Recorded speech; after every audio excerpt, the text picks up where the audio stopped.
On November 10, 1975, Lake Superior swallowed a giant. The Edmund Fitzgerald, a 729-foot freighter once called unsinkable, vanished without a distress call, leaving 29 men entombed in silence.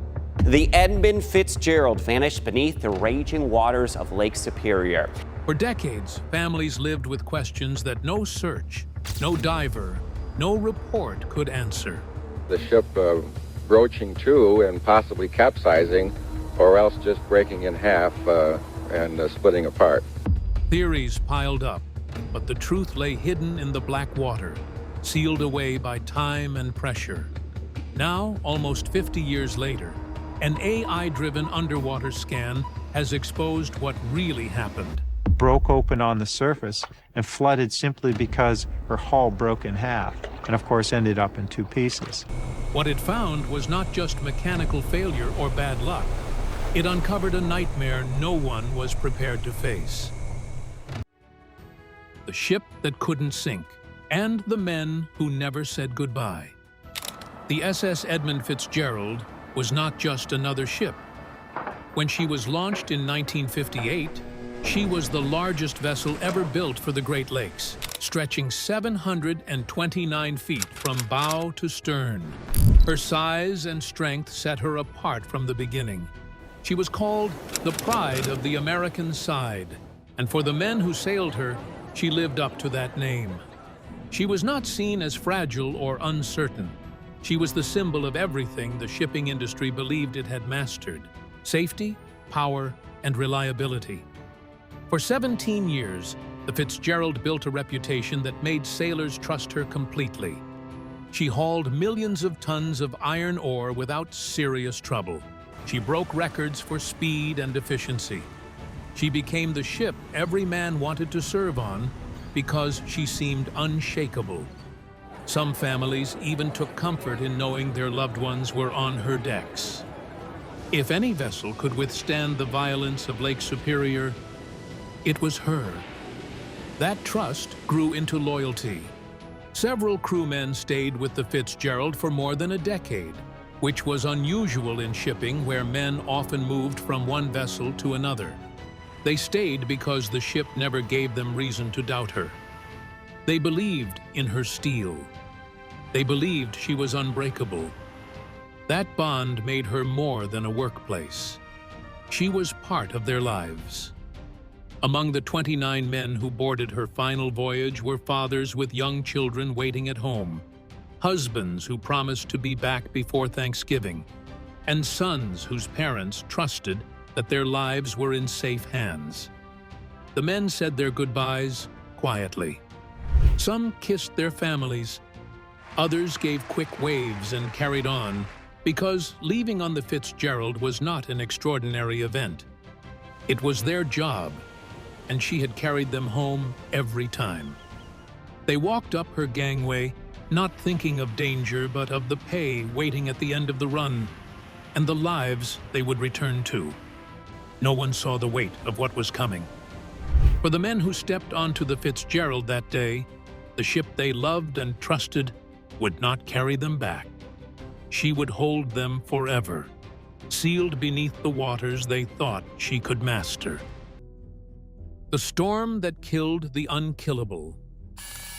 The Edmund Fitzgerald left Superior, Wisconsin on November 9, 1975, loaded with 26,000 tons of iron ore pellets. It was supposed to be another routine run across Lake Superior. The men expected rough weather, but nothing that a ship of her size could not handle. The Fitzgerald had crossed these waters hundreds of times before. No one boarding her that day imagined they would be stepping into a nightmare. At first, the trip seemed uneventful. The massive freighter pushed through choppy but manageable conditions, trailed by another vessel, the Arthur M. Anderson. By the morning of November 10th, the storm warnings had become urgent. The weather system was intensifying faster than anyone expected. What had begun as high winds grew into something far worse. By the afternoon, Lake Superior turned violent. Winds screamed across the deck at nearly hurricane strength. Waves rose to heights that dwarfed the ship, some reaching 30 feet or more. Blinding snow created whiteout conditions where visibility collapsed to almost nothing. For men on the deck, every blast of water was like being hit by a wall of ice. Even inside the ship, the storm could be felt in every shudder of steel. Then, the Fitzgerald began to suffer blows that would have shaken any crew's confidence. Both radar systems failed, leaving the ship blind in one of the most dangerous storms in Great Lakes history. Vent covers had been torn off. Railings were reportedly smashed by the pounding seas. Without radar, the crew could no longer see the path ahead or track their exact position. They were reduced to navigating by instinct and by reports from the Anderson. The storm only grew worse. The Fitzgerald was staggering through the waves, rising and falling in movements so violent that the crew of the Anderson later described it as watching a giant toy being tossed in the surf. Each time the Fitzgerald disappeared behind a wall of snow and water, there was no guarantee she would reappear. For brief moments, she would vanish completely, only to emerge again, battered and fighting on. As evening fell, the situation became critical. Communication with the Anderson grew more strained as the storm interfered with radio signals. The Fitzgerald's condition was deteriorating, but no one knew just how bad it had become. Families at home believed the ship was making progress toward safety. In reality, she was surrounded by a lake that seemed determined to destroy her. Then came the moment that made history. At 7:10 p.m., the Edmund Fitzgerald spoke for the last time. "We are holding our own," the last words ever heard. At 7:10 p.m. on November 10, 1975, the Edmund Fitzgerald spoke for the final time. Captain Ernest McSorley's voice came over the radio to the Arthur M. Anderson with a message that sounded calm and controlled. He said, "We are holding our own." To the crew of the Anderson, battered by the same storm, the words were almost comforting. They meant the Fitzgerald was still afloat, still steady, still fighting. There was no panic in his tone. And then, within minutes, something horrifying happened. The Fitzgerald was gone. The Anderson's radar screen had shown the Fitzgerald as a green blip moving through the storm. Moments after the transmission, that blip vanished. The ship was no longer visible. The crew of the Anderson looked out into the darkness and the snow, expecting to see the ship's running lights reappear. But nothing came. There was no flare in the sky, no desperate call for help over the radio, just silence. For sailors, silence is the most terrifying sound of all. A mayday call means someone is still alive, still fighting. A flare means a chance to rescue. The Fitzgerald sent nothing. Whatever happened meant they had no time to respond. Those 5 words became a cruel monument. "We are holding our own" was not just the last message. It was the last heartbeat of a ship that was seconds from death. Historians still argue whether McSorley misjudged the danger or whether Fitzgerald's condition was already beyond repair, and he chose to hide it. But regardless of what had happened, families of those on board clung to those words in the hours after the disappearance, believing they were a sign that survival was possible. Only later did they realize those words were a goodbye, even if McSorley never meant them that way. The search that found only silence. They knew something was wrong before anyone said it out loud. At 7:10 p.m. on November 10, 1975, as the Edmund Fitzgerald vanished from radar, the Anderson radioed the Coast Guard in Grand Marais. Captain Jesse Cooper didn't try to make it sound better than it was. He just said what everyone already feared. The Fitzgerald had disappeared. The Coast Guard responded that they'd look into it, but the scale of what was happening hadn't hit them yet. Nobody wanted to believe the unthinkable had just happened. The Coast Guard didn't have ships nearby. They weren't prepared for something like this. Not in the middle of a vicious storm, and not this suddenly. They asked Captain Cooper if the Anderson could double back and search the area where the Fitzgerald had last been seen. Cooper hesitated. The Anderson was already damaged, battered by waves and wind for hours. They were barely hanging on themselves. But Cooper didn't say no. He gathered his crew and told them the truth. They were being asked to go back out into the worst of it, not because they had to, but because no one else could. And they went. No questions, no complaints. They turned around and sailed right back into the storm. The Anderson spent hours combing the freezing pitch-black waters of Lake Superior. Visibility was almost nothing. The waves were still cresting at over 20 feet. They had no idea what they were even looking for. It could be a raft, a body, a floating hatch, anything. But they found nothing. Shortly after midnight, the Coast Guard launched a second ship, the Wood Rush, from Duluth. But it was over 16 hours away. That delay cost time no one had. A fixed-wing aircraft from Traverse City was sent to scan from above, along with 2 helicopters. The storm still hadn't let up, and the search area was enormous. Over 200 square miles of cold, violent water. The Fitzgerald could have drifted anywhere or sunk straight down.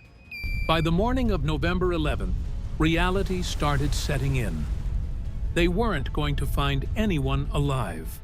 At 11 a.m., the first real piece of evidence was spotted. It was a life ring, marked with Edmund Fitzgerald's name, and it was floating silently in the water. It wasn't scorched or broken. It had just drifted. Then came found more debris, bits of wood, oil slicks, but not a single sign of the 29 men on board. The helicopters flew low over the water. They scanned every direction, retracing the path the Fitzgerald had taken. But the search turned up the same results, just wreckage. Lifeboats were eventually found, still upright but unused. One of them had damage that suggested it had been ripped from its housing, not launched. Another was found with its survival gear intact. No one had ever made it to them. The crew of the Anderson was eventually relieved from the search. They were exhausted. Some of them cried quietly in their bunks. Others didn't say a word. They had heard Fitzgerald's last radio message. "We are holding our own." And then, nothing. Meanwhile, the Coast Guard kept the search going for 3 days. Fixed-wing planes continued sweeping the area, and the Wood Rush dragged sonar equipment across the lakebed. Eventually, on November 14th, a sonar contact was made. They had found something large lying on the bottom, 530 feet beneath the surface. Remote sensing gear confirmed it. Families waited by their phones, clinging to hope that maybe someone had made it. Maybe there was a raft. Maybe a miracle. But what came next brutally crushed the hearts of many. The Edmund Fitzgerald had been found in a terrifying condition. It was broken in 2. The bow and stern sections were lying separately, over 150 feet apart. The worst part? There were no bodies. Some were believed to be trapped in the wreck. Others possibly swept out during the sinking. The Great Lakes had claimed many ships before, but this one was different. This one was personal. It happened in real time. It happened on the radio. It happened in front of other ships. And no one could stop it. The official search ended on November 14th, but for the men of the Anderson and the families left behind, the real search never stopped. Every time they closed their eyes, they saw the waves, they heard the last voice, and they saw the radar go blank. Theories that tore everyone apart. When the Edmund Fitzgerald vanished, the wreck itself could not speak. That silence left only theories that became a battlefield. Every new explanation carried weight because it was not just about a ship. It was about the lives of 29 men who never came home, and about the families who wanted answers that made sense. What followed was nearly 50 years of painful arguments and bitter divides. The first major official explanation came from the United States Coast Guard in 1977. After nearly 2 years of investigation, their final report concluded that the ship's hatch covers had failed. Hatch covers are large steel lids that seal the cargo holds. If they are damaged or not secured properly, water can pour into the holds. The Coast Guard believed that massive waves had ripped the hatch covers open or caused them to leak. If this had happened, the Fitzgerald would have taken on water until it was too heavy to stay afloat. This theory suggested that the crew had not checked or maintained the covers properly, or that they had ignored warning signs. Families of the crew members were outraged. These were men known for discipline and experience. To accuse them of negligence was, in their eyes, to accuse them of killing themselves. The National Transportation Safety Board, known as the NTSB, came to a very different conclusion. They argued that the Fitzgerald had not failed because of hatch covers. Instead, they suggested that the ship broke apart on the surface of the lake before it ever went under. Their report explained that repeated stress over the years had weakened the steel in critical places. This is called structural fatigue. Under the extreme storm that night, with massive waves and heavy cargo, the ship may have split suddenly. If this was the case, the crew could not have seen it coming and could not have prevented it. The families found more comfort in this explanation. It meant their loved ones were victims of steel and time, not their own mistakes. Another group of experts pointed to Lake Superior itself. They believed the Fitzgerald may have struck a shoal, which is an underwater ridge or shallow spot. Some areas of the lake were not fully charted in the 1970s. If the ship had run across such a ridge, its bottom could have been torn open. This would explain why the Fitzgerald sank so fast. However, multiple sonar surveys of the lake floor found no clear evidence of such a shoal in the Fitzgerald's final path. The theory remained possible, but it was never proven. A far more terrifying explanation was put forward by meteorologists and other shipping experts. They believed the Fitzgerald had been destroyed by rogue waves. A rogue wave is not just a tall wave. It is a sudden, unexpected wave that can reach heights of over 35 feet and appear without warning. Survivors on other ships that night reported seeing waves as high as buildings. Some said they watched as 3 giant waves struck one after another. If such waves hit the Fitzgerald broadside or directly on her deck, the ship could have been overwhelmed instantly. This theory haunted families because it suggested the men never had a chance. Over the years, other theories began to surface, some based more on fear than evidence. There were whispers that the ship might have carried military cargo, and that something about it had caused the sinking. Others claimed the Fitzgerald was cursed, that the iron ore she carried that night had been unlucky or haunted. Some even suggested sabotage. None of these claims ever had solid proof, but they spread because the truth remained hidden. For families, these theories were not just technical explanations. They were wounds that kept reopening. One theory dishonored the crew. Another left the loss unexplained. Another turned the ship into a victim of bad maps. Another left the lake itself as the murderer. The arguments tore at the memory of the men. In the end, no single theory ever brought peace. Each one raised new questions, and none could be proven with the technology of the time. For nearly 50 years, families had to live with debates instead of answers. The truth never came, not until technology returned to the wreck and finally gave it a voice. AI reveals the slow death. In 2023, a new expedition sent an underwater drone to the wreck. And this time the drone carried artificial intelligence that could see what the human eye had missed. What it found was crushing. The Fitzgerald had not been destroyed in a single instant. She had been dying slowly from the inside, and no one on board ever knew it. The drone was built with advanced tools that had never been used on the Fitzgerald before. It carried 4K cameras that captured every bolt and seam in sharp detail. It also had sonar that measured the shape of the wreck to the millimeter.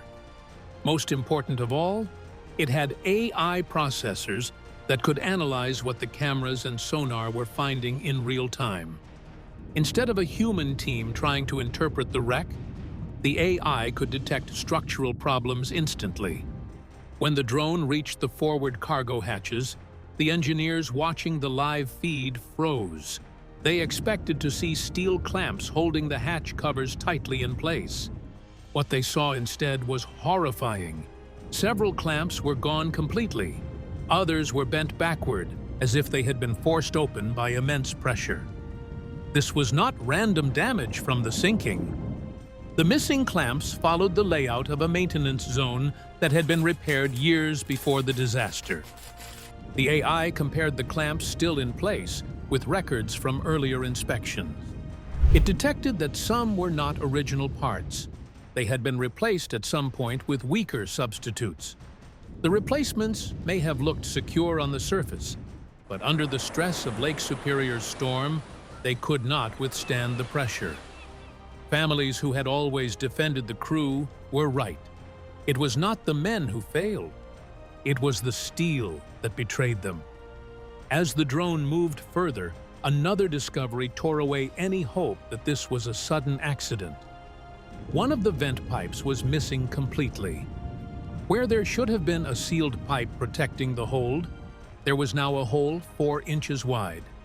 The AI calculated that this opening led directly into the cargo hold. During the storm, this meant water had been rushing into the ship with terrifying force. The AI ran a simulation to measure the scale of this flooding. The numbers were devastating. Water would have been pouring into the Fitzgerald at a rate of more than 4,000 gallons every single minute. That meant the ship was slowly filling with water long before she vanished from radar. The men walking the decks above would not have seen it. The cargo was iron ore, heavy and dense. It would have hidden the rising water until the ship's balance shifted beyond saving. This finding changed the way McSorley's last words were understood. For decades, "We are holding our own" had sounded like a false promise or even denial. Now it was clear he was speaking from ignorance. He was not hiding the truth. He truly believed the ship was stable. All the while, below his feet, the Fitzgerald was drowning silently. The crew did not have the chance to fight. They did not have the chance to send an SOS or launch a lifeboat. Their ship had already become a coffin. For families who had waited half a century for answers, the truth was devastating. The Fitzgerald had not been destroyed by a freak wave or a sudden strike. She had been dying slowly, her strength eaten away by missed maintenance and weak parts. The men had boarded her with complete trust. That trust had been betrayed long before the storm hit. The Fitzgerald had been bleeding to death quietly, and no one saw it until it was far too late. What the AI revealed next was even worse. When the ship finally broke and erased, everyone. On board the underwater drone did not stop at the cargo hatches. It went deeper, into the ruined heart of the Edmund Fitzgerald. For the first time since 1975, experts could see inside the cabins, hallways, and working spaces where the men had lived their final hours. What the scans revealed would break even the hardest hearts. Inside the wreck, there was nothing left of the crew. No bones, no clothing, no trace of human remains at all. The AI scanned every compartment and marked every anomaly. The cabins were gone, either crushed flat under the force of the collapse or torn open so completely that the lake swallowed everything. In some areas, the walls had folded like paper. In others, the rooms had disappeared under layers of silt that had poured through when the hull ripped apart. The drone entered what was once the crew quarters. A locker hung open, its door twisted and bent. Inside were fragments of fabric so degraded that they dissolved at the slightest movement. What was once a man's personal belongings had turned into dust. The galley where the men ate their meals was unrecognizable. The tables and equipment were gone, ripped apart by the violence of the ship's final moments. Experts reviewed the data and reached a conclusion more horrifying than any theory before. The scans of the Edmund Fitzgerald revealed a sequence that was more horrifying than anyone had imagined. The slow flooding that had begun hours earlier was only the first stage of her death. Water had poured through damaged hatches and a torn vent pipe at a rate far beyond what the pumps could handle. The ship had been drowning from within. Yet, on the surface, she still looked strong. To the crew, she remained afloat, and they believed they were surviving the storm. Experts reviewing the AI scans confirmed that once the flooding reached a critical level, the structure of the ship could no longer hold together. The Fitzgerald did not simply sink lower into the waves. She reached a breaking point. The bow became heavy with thousands of tons of water, dragging the ship downward. The stern was forced upward in response. In that instant, the immense steel hull could not withstand the strain. It snapped in two. The bow plunged quickly into the depths, burying itself in the lake bed. The stern twisted, whipped forward, and slammed down with unimaginable force. This violent break explained the twisted wreckage found on the bottom. It was not the storm alone that killed the ship, but the hidden flooding that had weakened her until she collapsed under her own weight. The men on board had no chance. There was no time to climb ladders, no time to reach lifeboats, no time to send an SOS. One moment, they believed they were enduring the storm. The next, the ship was torn apart beneath their feet. The cabins, hallways, and crew spaces were crushed, ripped open, or buried in silt as the wreck hit the bottom. The AI scans found no human remains, no bones, no clothing, and no personal belongings. It was as if the men had been erased along with their ship. For the families, this conclusion was almost unbearable. They had spent decades asking whether their fathers, husbands, and sons had suffered. The scans answered that question in the most devastating way. There was no struggle. There was no final cry for help. The men were gone in an instant, consumed by a collapse so sudden that they never had the chance to realize they were already dead. Some relatives felt a small measure of comfort that their loved ones had not suffered long. Others felt it only deepened the pain. The idea that the ship gave no warning, that the men were living their final seconds without knowing, was crushing. Families had lived for years with unanswered questions. Now, the answers had arrived, and they were worse than the silence. One widow said through tears that it felt like her husband had been stolen twice. First by the storm, and then by the silence that left her nothing to hold on to.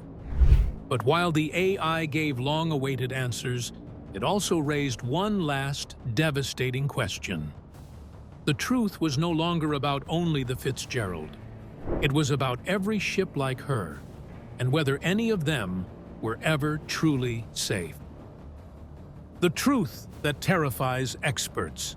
This could happen again. The AI analysis left experts with a chilling realization. The structural flaws uncovered on the Edmund Fitzgerald were not unique to her alone. Other freighters built during the same period shared the same design features. Cargo hatches relied on single-layer clamps with no backup seals. Vent systems were fragile and left openings that could not be fully protected in extreme weather. These weaknesses were invisible during standard inspections, which meant that many ships sailed with hidden dangers. Investigators now believe that several vessels may have come dangerously close to the same fate. A few near-miss reports from the 1970s and 1980s, long dismissed as exaggerations, suddenly looked like warnings that were ignored. The tragedy of the Fitzgerald had not been an isolated freak accident. It was evidence of a broader risk that stretched across the Great Lakes shipping industry. What made this discovery more damning was the failure of regulators to act. In 1977, the Coast Guard's theory that water entered through failed hatch clamps was dismissed as speculation. The new scans proved it was correct. Had the problem been acknowledged then, freighters could have been retrofitted with stronger clamps, reinforced hatches, and safer venting systems. Instead, decades passed without change, and countless crews unknowingly sailed on vessels vulnerable to the same hidden death. For the families, this truth was crushing. Their loved ones had not been reckless or incompetent. The lake had not been their only enemy. They had been betrayed by a system that allowed unsafe ships to keep working. The Fitzgerald's silence was not just the silence of a shipwreck. It was the silence of oversight, denial, and neglect. Experts now admit the unthinkable. Unless lessons are truly acted upon, what happened in 1975 could still happen again. What do you think about this discovery? Comment down below.